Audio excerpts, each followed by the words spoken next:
35 km. Itulah jarak yang memisahkan gemerlap kota Kupang dari sebuah ketenangan yang produktif. Hanya 45 menit perjalanan dari kota Kupang, kita sampai di sebuah permata tersembunyi di Kecamatan Kupang Timur. Desa Manusak, sebuah desa yang tak hanya menawarkan pemandangan, tetapi juga menyimpan sejuta potensi alam yang menjanjikan bagi kehidupan warganya. Di atas hamparan tanah seluas ini, hidup sebanyak 4.226 jiwa yang terdiri dari 103 laki-laki dan 2.123 perempuan.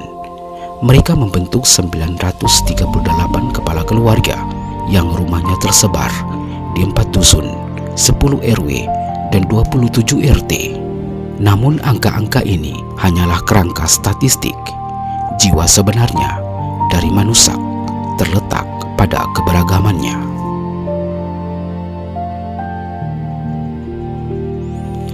Di sini, denyut nadi kehidupan diisi oleh beragam suku.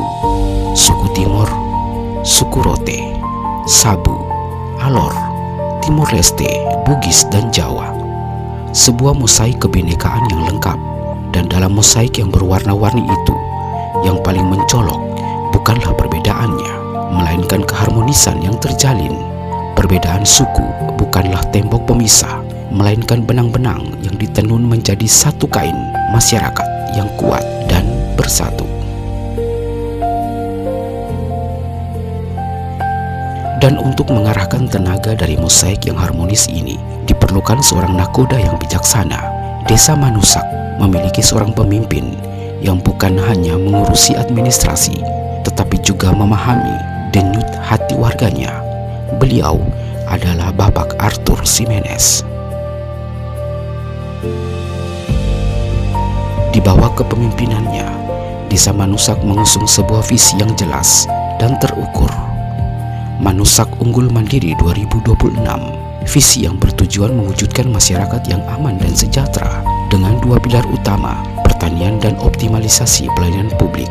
Visi ini seperti kompas, dan arah jarumnya dengan jelas menunjuk pada realita bahwa mayoritas masyarakat Manusak adalah petani pertanian, bukan sekedar pekerjaan, tetapi nafas kehidupan dan jalan menuju kesejahteraan.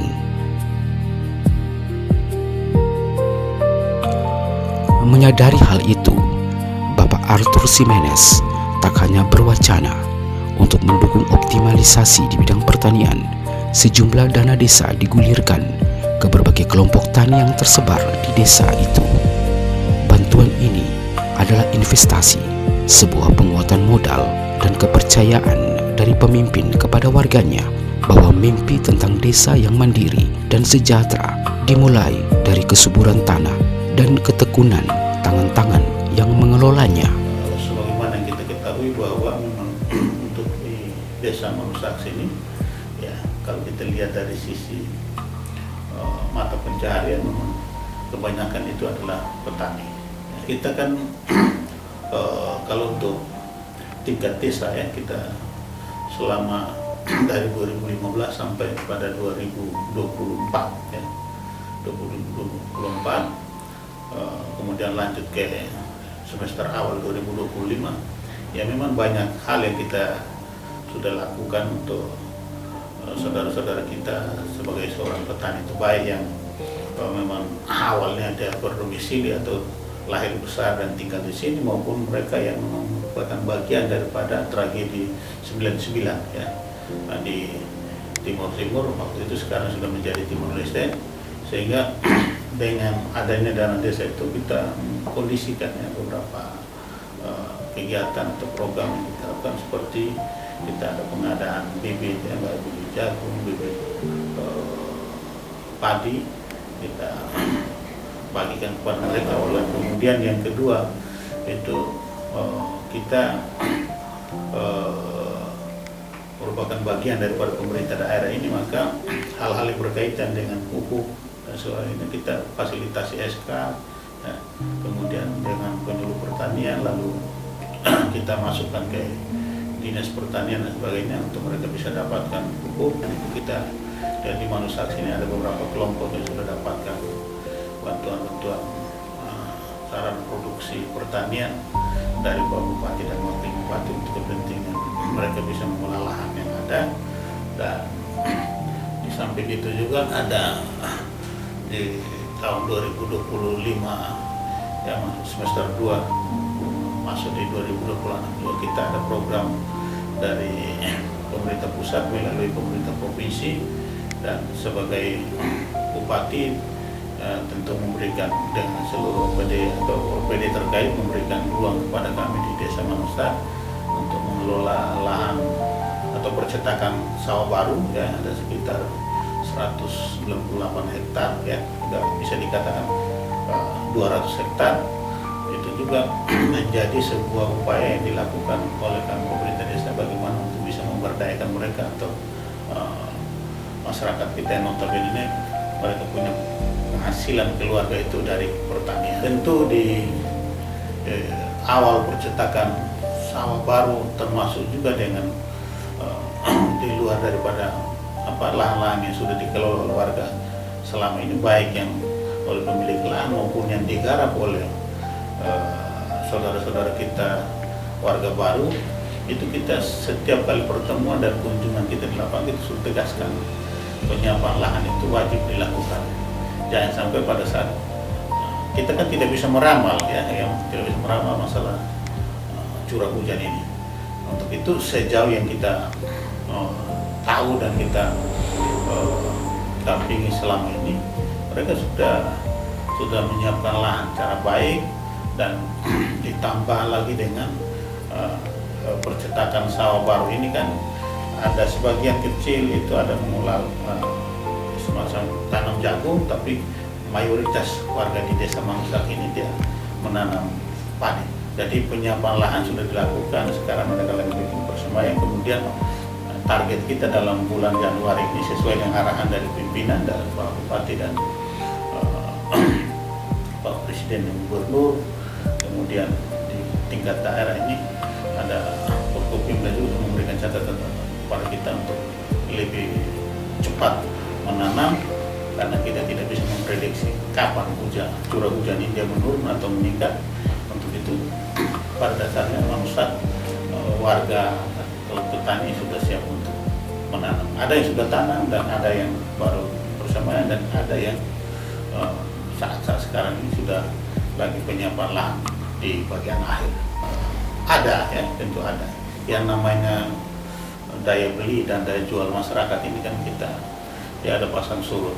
Namun sejauh yang kami ikuti pada hari Kamis, Jumat, Sabtu ya, baik di pasar mingguan yang ada di Manusaks ini, kemudian di Besau dan di Kaplong, itu justru mereka semangat untuk bagaimana bisa memproduksi, semangat bagaimana untuk mereka bisa memasarkan hasil pertanian maupun perkebunan itu dan peternakan cukup tinggi ya. Jadi akhir-akhir di beberapa tahun belakangan ini justru yang mereka keluhkan itu hanya pupuk, tetapi sejauh ini kita lihat normal. Di titik 35 km dari kota, Desa Manusaks bukanlah desa yang tertinggal. Ia adalah desa yang bergerak maju dengan caranya sendiri, dipimpin oleh visi, diikat oleh harmoni, dan digerakkan oleh semangat para petani. Perjalanan menuju Unggul Mandiri 2026 telah dimulai, dan langkah-langkahnya terpatri jelas di setiap jengkal tanah yang diolah dengan penuh harapan. Di sana, di tanah yang subur itu, para petani juga memberi keringatnya untuk keberlangsungan hidup mereka. Lahan garapan yang menjanjikan, bukan tambang yang mereka gali, namun tanah pertanian yang digarap mereka.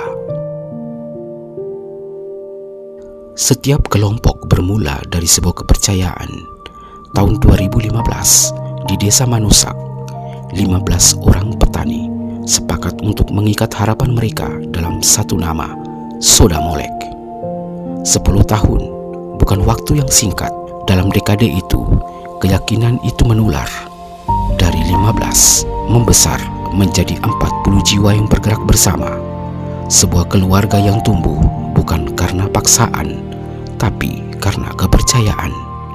Awalnya itu anggota terdiri hanya 15 anggota, dan kami berinisiatif untuk mendirikan kelompok tani ini tahun 2015, tanggal 15 Juni 2015. Aktifan daripada 15 anggota atau perkembangan kelompok tani sudah mulai makin hari makin kelihatannya makin maju, sehingga sampai dengan tahun 2025 itu ada 40 anggota.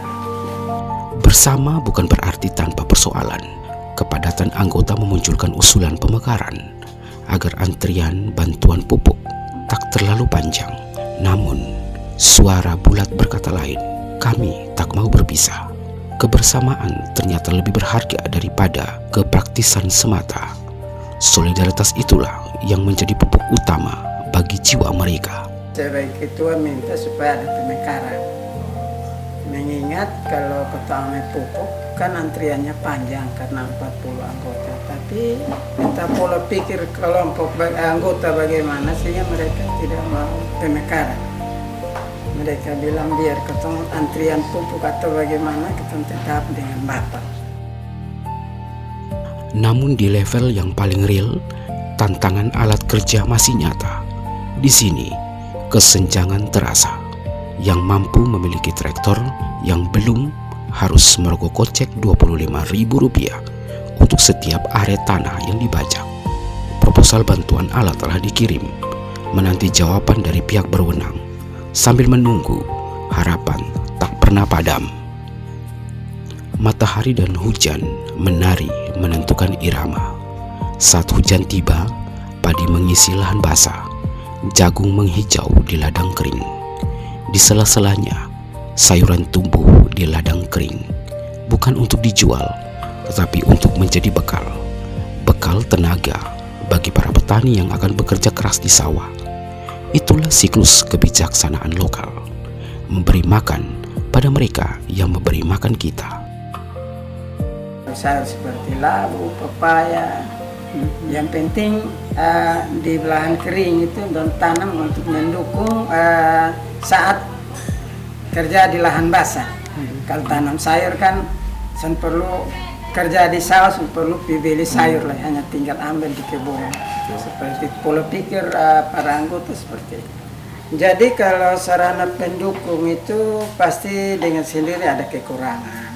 Ini minta maaf bagi yang punya kemampuan lebih, dia bisa beli hand tractor dengan harga kisaran sekarang kan 30-an juta. Tapi sayangnya di kelompok tani sudah mulai ini ada beberapa anggota yang pas-pasan, minta maaf hidupnya pas-pasan, maka dong harus sewa dengan harga sekitar 25.000 per area. Nah itu yang menjadi satu pergumulan bagi ketua. Jadi pernah di atas 76 hektar tanah, mereka mengelola dua dunia, basah dan kering, sebuah kerajaan hijau yang dirajut dengan keringat. Tahun 2025, hasil mereka melimpah. Namun alam punya cara sendiri untuk menguji padi yang sudah rebah terpotong. Belum sempat dikumpulkan, hujan sudah datang. 15 hektar yang harus dipanen secara manual dalam 9 hingga 10 hari adalah perlombaan dengan langit. Inilah risiko paling nyata. Cuaca adalah lawan yang tak terduga. Contohnya tahun 2025 hasil panen bagus, tapi petani mengalami kerugian itu karena curah hujan. Jadi begitu padi kering, begitu selesai potong, hujan turun, mengalami kendala. Karena sistem panen manual ini dia makan waktu. 51 hektar itu bisa 1 minggu lebih, 10 hari. Nah itu kan curah hujan, hasilnya kurang. Tapi bagi yang tepat waktu, hasilnya bagus. Tapi petani Sodemolek bukanlah menyerah. Mereka menciptakan sistemnya sendiri. Gabah tidak dijual, melainkan diubah menjadi dedak untuk pakan ternak. Siklus ekonomi mini tercipta dari tanah ke tanaman ke hewan, dan kembali ke tanah. Di ketong kelompok tani Sodomolek, khususnya P3 Obowo pada umumnya itu mereka rata-rata senang jual gabah. Alasannya begini, memang gabah kalau ketong jual gabah karena ada penawaran dari roda tani. Kalau gabah itu jual, ada yang jual basah dan ada yang jual kering. Kalau basah itu tahun 2025 kemarin itu don tawarkan dengan 6.000, kalau kering 7.000. Tapi perhitungan petani itu kalau dia jual gabah berarti dia mengalami kerugian di dedak, karena kalau dia giling dedak halusnya dia bisa makan ke ternak, misalnya ke babi, ayam dan lain sebagainya. Jadi beta sebagai ketua pikirnya wah petani Pempulo pikir mulai berkembang, kan dia piara ternak babi dan ayam. Mereka juga membangun infrastruktur solidaritas. Akses jalan pertanian hampir 2 km berada di tanah mereka. Ini adalah hadiah dari perhatian pemerintah desa. Sementara pengairan di lahan kering diselesaikan dengan cara mereka sendiri. 60% anggota yang punya pompa air dengan sukarela meminjamkan kepada 40% lainnya. Dalam kelompok ini, kepemilikan pribadi adalah aset kolektif. Dalam pertanian sebenarnya katong dusun 3 Obowo lebih bersyukur ke desa. Contohnya tahun kemarin ini katong sebenarnya jalan pertanian itu 1.600, tapi dia bisa, bab desa bisa atur sedemikian sehingga katong bisa menjawab sampai 2.000 lebih. Berarti dukungan dari desa itu. Dan mengenai jalan pertanian semua lancar. Ada sampai di lahan namanya secara garis besar toh.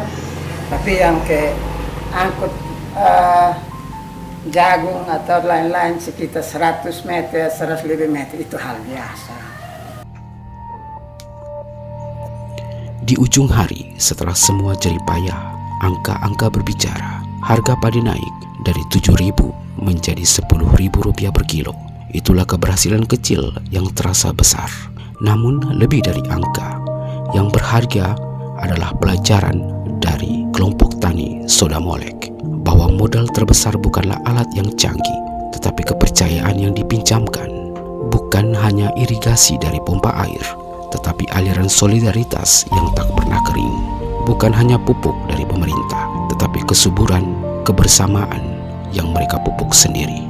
Mereka telah membuktikan di atas 76 hektar lahan di desa Manusak yang paling subur tumbuh bukanlah hanya padi dan jagung, melainkan harapan itu sendiri.